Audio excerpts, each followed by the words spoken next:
It's now 13:30. We're getting ready to start with the Transportation Subcommittee. It is now, what's that? 13:30 hours, yes, sir. Madam Secretary, will you call the roll?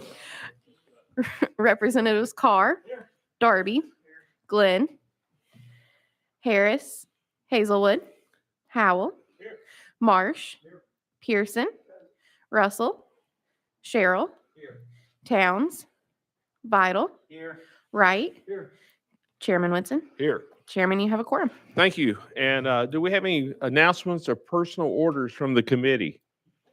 Well, I do. I have a good dear friend out here, and this is Alderman Jason Potts of Franklin, Tennessee. Jason, would you please stand? Jason was elected a few years ago, and he's been just doing a great job for the city of Franklin. Jason has a son that's at the United States Air Force Academy.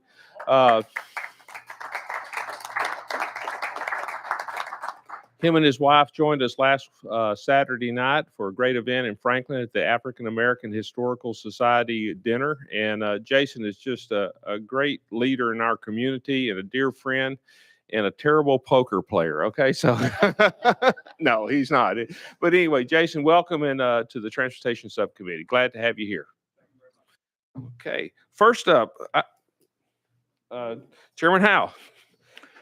Thank you, Mr. Chairman. I would just like to commend Representative Hale on his extremely good taste in ties. I think we shop at the same place. Noted. Okay. Well, let's get started. First up, we have item number 1 by Chairman Sapicki of Colioca, Tennessee. Chairman, you are recognized. I have a motion and a second. We have a motion and a second. I don't see any No amendments. No amendments on this bill. Sponsor, will you please explain your bill? I will. First of all, I want to say thank you to Chairman Whitson. Members, the first bill I ran in the General Assembly was given to me by Chairman Whitson 6 years ago. Wow. I haven't been back to transportation since. But it did pass. So. But it went well for me, so I'm hoping we go 2 for 2 on this one. Thank you, Chairman. Members, this is House Bill 1928. First of all, I want to say thank you to the Department of Safety for helping me draft this. They saw something that wasn't partially or totally correct in state law, and they want to make a change to it. Currently, Tennessee state law is more strict than federal regulations when someone needs a CDL to transport school children. It requires the smaller buses or anything used to transport children to obtain a CDL. This is cumbersome for those schools, and with the need for school bus drivers, relaxing Tennessee requirements will allow for more drivers more quickly to help curb the current shortage. But to accomplish this goal, the bill changes certain definitions of a commercial motor vehicle relative to what a school means, to mean vehicles designated to transport 16 or more passengers, including the driver, rather than the current law that states 15 passengers, including the driver, or used as a school bus. So what this bill is doing is it is getting us compliant with federal law. It will not risk any of our federal funding. And like I said, I do appreciate the Department of Safety and the Department of Education for working with me on this bill to get this corrected. Thank you, Mr. Chairman. Thank you, Chairman. I'm proud to be a co-sponsor of this legislation. We heard the explanation. Do we have any questions concerning the bill? Chairman Howe. Thank you, Mr. Chairman. And just to clarify, as I understand our conversation, currently 15 and under, they have to have a CDL. But if we change this law, it will align with federal law, and that will no longer be the case. Is that? That is correct. That is correct, Chairman Howe. Good. Thank you. Okay, great. I don't see any other questions. Members, we are now voting on House Bill 1928 to send to full transportation. All in favor, say aye. Aye. Opposed? Ayes have it. The bill moves on to full transportation. Thank you, Chairman. Thank you, Chairman. Before we go on, I see a group of young folks in the back. Who's the leader of this organization back there? Somebody take charge and introduce yourself. Okay. Yes, ma'am. Wanda Cranmer. This is our leadership Overton group from Gleason Academy in Overton County, Tennessee. Well, good. Good to have you here. Okay, members, we're now for item number 2 for our Representative Hale of Smithfield, Tennessee. We have a motion and a second. We have in the proper, we're ready to go. Sponsor, will you please explain your bill? Thank you, Mr. Chairman and committee. Little difficult to do this after seeing Livingston Academy here because they sure whooped up on the DeKalb County Tigers in the last 2 weeks. So that kind of hurts a little bit. House Bill 1990 is simply a language cleanup bill. This bill was brought to me by the Tennessee Disability Coalition. It seeks to modernize language regarding the drivers who are disabled. The terminology of current law is outdated and often leads to issues when comparing the language to the modern medical terminology. This legislation will not change who is eligible for a handicap placard. The Department of Safety and Homeland Security and Motor Vehicle all have no issues with this change in legislation, and as it is not expected to alter the state practices in any way. Thank you, sponsor. Members, we heard the explanation. Do we have any questions for the sponsor? Question's been called on the bill. Members, we are now voting on House Bill 1990 to send to full transportation. All in favor say aye. Aye. Opposed? Rep, Thank you're, you, committee and chair. it goes to full transportation. Good luck over there, okay? They're a tough group, okay? Okay, members, that takes us to item number 3 by Representative Butler of Rickman, Tennessee. Sir, you are recognized. We have a motion and a second. Before we go, let's get it in the proper format. I show we have an amendment on the bill. What drafting code do you have, sir? 01278. That's 12787. That's what I have, sir. Members, we're now going to, do you want to explain the amendment real quick? Let me explain the bill, and I'll include the amendment in the explanation. Okay. Well, no, we need to put the amendment on first. Well, the amendment simply does not include the apportioned tax that is collected from other states. It's too complicated for the Department of Revenue. And so when I explain the bill, it'll kind of make more sense. Okay, well, let's get it then on the bill. Members, we're now voting. Do we have a motion and a second on the amendment? We have a motion and a second on the amendment. Members, we're now voting to add amendment 12787 to House Bill 1805. All in favor say aye. Aye. Opposed? Amendment goes on the bill. Sir, would now explain your bill. Thank you, Mr. Chairman and committee. I do want to take just a moment, if I can, recognize our leadership at Overton that's here. This bill is specific to Overton County, and it's great that they're actually here because this affects somebody that lives in Overton County. And so this legislation was brought to me by a tragedy in the district. And so we had 2 young brothers that had dreamed of owning a trucking company. And while that may not be your dream or necessarily my dream to own a trucking company, it might be yours. These 2 young men went to the bank, borrowed money to buy 2 dump trucks in April of 2023. And Ethan Walls put his 2-week notice in May. And on June the 27th, he was hauling gravel down in Bledsoe County and rolled the dump truck off a hill down there and killed him.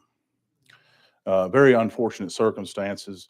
Well, the family went to the state to apply for a refund, a prorated refund on the tags. And if you're familiar with trucks, their tags are very expensive, $1,200, $1,300 for a 74,000-pound tag. Well, unfortunately, the state would not refund a penny. And I worked with the Department of Revenue trying to find a way for us to do that, even spoke with the governor. And the only way to correct this oversight on the state's part is to run a piece of legislation. So here we are today.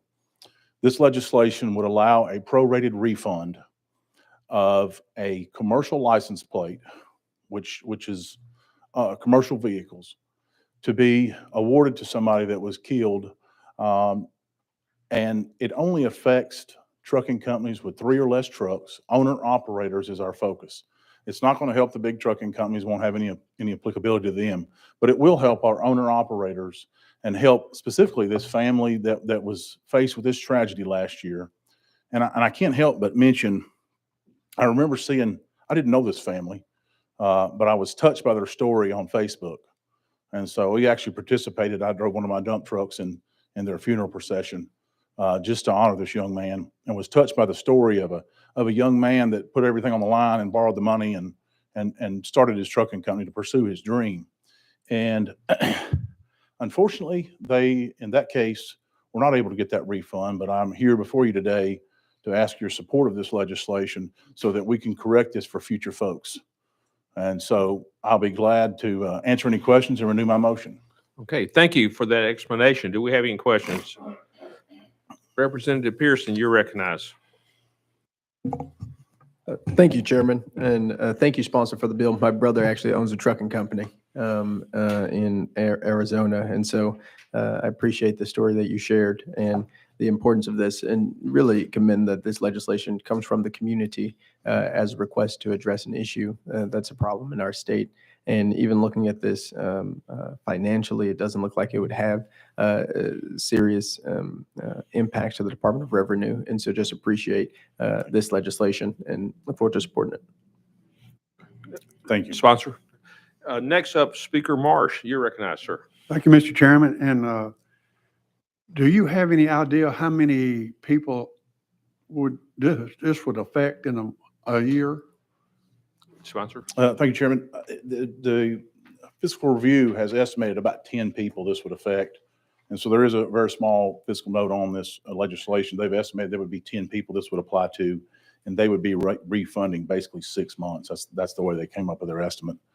And as I briefly mentioned, the amendment eliminates any out-of-state proportionate tax, so it doesn't include that. So this is just for the tags. As you well know, if you've got lots of trucks, it's expensive to buy these plates. Speaker Marsh. Okay, thank you. Any Representative Glenn, you're recognized, sir.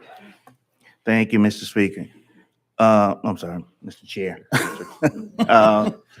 Does this is only if someone is killed that is an owner operator, and the tag is a 74,000 weight truck or any truck? Sponsor. Thank you, Chairman. This would apply to any of the commercial license plates, whether it's a 32,000, a 74,000, a 56,000. Couldn't tell you all the classes off the top of my head, but it will apply to all those classes. But they can only have 3 trucks or less titled in their name or own 51% of a company that has those tags under that name.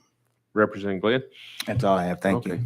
Again, I just want to thank you for bringing this. And when you see these events like that and you know we need to fix it, that really speaks highly of our ability as this committee to make things better for the citizens of Tennessee. Thank you, Representative. Thank y'all. Okay, any other questions? Okay, members, we're now voting on House Bill 1805 to send to full transportation. All in favor say aye. Aye. Opposed? Ayes have it. Bill moves out to full transportation. Thank you. Thank you, committee. Sponsor. Next up, item number 4 by Chairman Carr, Sevierville. We have a motion and a second on House Bill 1944. Sir, would you explain your legislation? Thank you, Mr. Chairman. I have never been before you. That's the reason that I wanted to come and address you straight on tonight. Anyway, but I do enjoy having coffee with you. Well, thank you. I appreciate it. This bill that I have, it's more or less known in other states as the Carolina squat on the cars. What they do is they come into these rod runs and everything, and up into my place, they take their cars and they make the back end go down and the front end goes up. Well, it goes up so high that they actually have a little screen in their car with a camera. That's how they try to drive. It's been outlawed in Carolinas and everywhere. That's the reason they call it the California squat. So it's been happening in Pigeon Forge. We've had a couple accidents and a few minor fender benders. It's okay if they just want to drive them on a parking lot or something like it, but they've been actually trying to drive in traffic like this. So my bill says that if the front bumper is more than 4 inches or more above what the back bumper is, measuring it vertically from the tire, then that would constitute this fines that we have here, and the police would be able to give them a fine. And of course, the third time they catch them, they could actually revoke their license for 12 months. Now, this has nothing to do with if you want to lift your car or lift your truck. As long, you can lift your car and truck up like they do all the time, but it's still going to be vertical. Okay, it's when they do the squatting part of it, and you're like this. They cannot. The last person that they give a ticket to up there was there. He couldn't see over the top of the car. He couldn't see where he's going, and he was looking at a little screen about like this, trying to drive. And that's the reason we want to put a little fine on them for doing that, because they could, out of that peripheral vision, they may run over a pedestrian or something. So with that, I stand for any questions, Mr. Chairman. Yes, sir.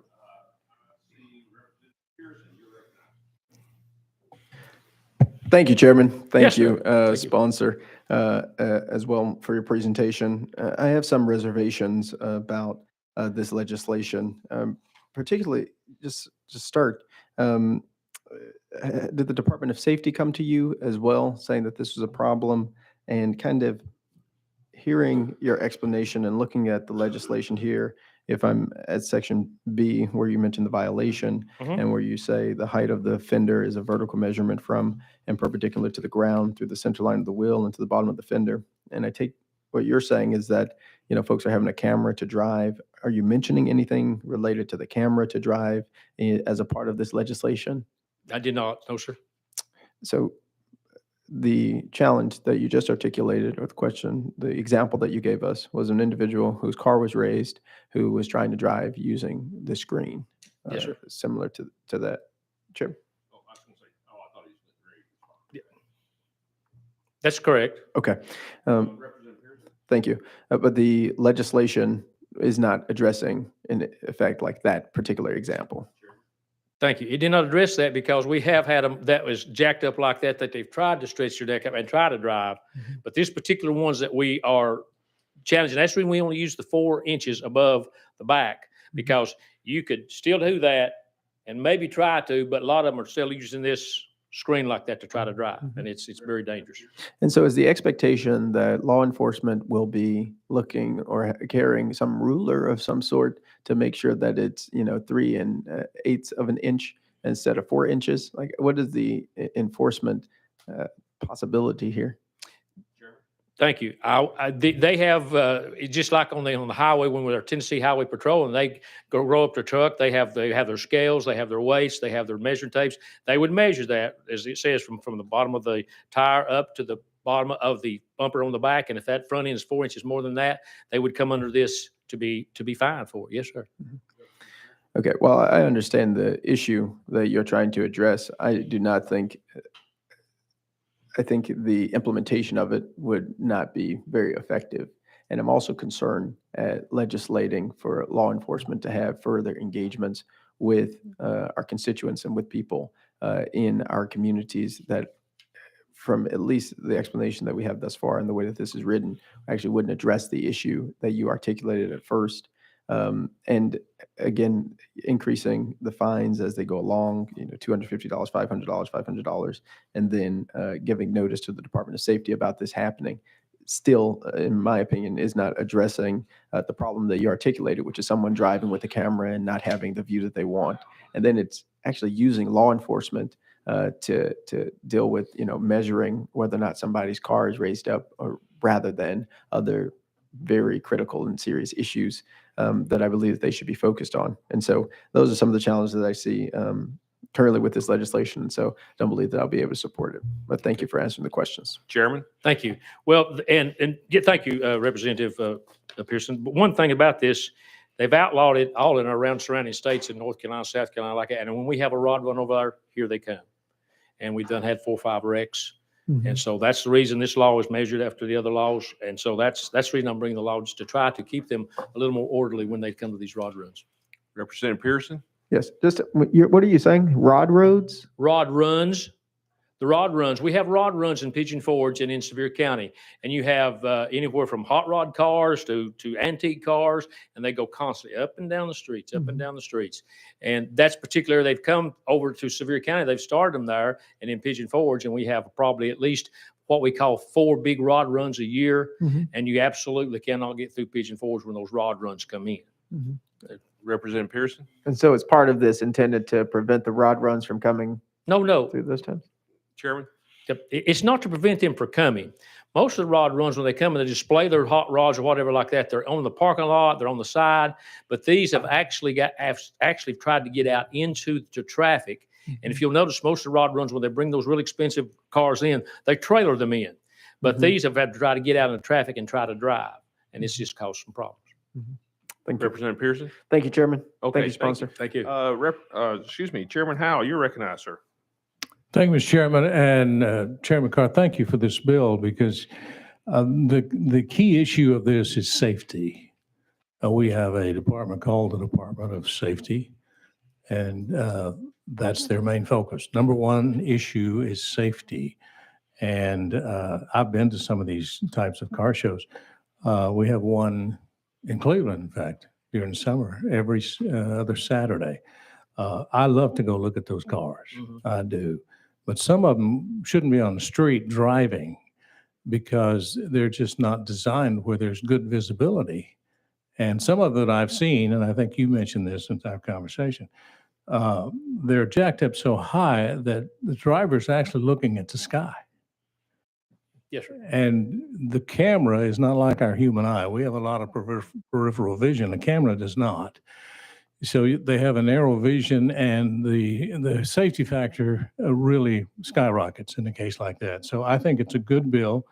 It doesn't prevent the people coming and displaying their cars, taking advantage of the festivals and the festivities and camaraderie that they have at these festivals, but they shouldn't be on the street. And so I appreciate your bill. Thank you. Thank you, Chairman Howell. Oh, I Chairman? would mention one thing too. Just we've not had any problem with it now, but the last rod run that we had in town, they were the low rider boys. There were over 400 trailers parked below in our county fairgrounds because they have to trailer those cars in because when they put them out, the level of the road must be exactly level or they'll just tear up all their bumpers because they run right on the ground. So that's another issue that's not causing an issue because they go and they park them and they stay there. But as you can see, we have all types of rod runs coming into our county. Thank you, Thank you, Mr. Chairman. And what's the most visited attraction in Tennessee? In Smoky Mountains National Park. And Dollywood, yes. And thank you. Dollywood. Thank you. Next up, I have Chairman Vital. Sir, you're recognized. Thank you, Mr. Chairman. Sponsor, this would not prevent someone who builds hot rods from building a vehicle with a distance of more than 4 inches from the rear to the front if they wanted to display such a vehicle at a show. This is about keeping them off the road and protecting the public. Chairman? Thank you. Yeah, that is correct. They can build it if they want to. That's what I was talking about. If they want to lift their car, that's fine. They can do what they want. Thank you. Okay. Any other? Okay, members, we're now voting on House Bill 1944 to send to full transportation. All in favor, say aye. Aye. Opposed? If you want to be recorded as a no, see the secretary. Or okay, bill passes and moves Thanks, on Chairman to and committee. full transportation. Members, that completes our calendar. Any other questions or comment? Do I have a motion for adjournment? We are adjourned.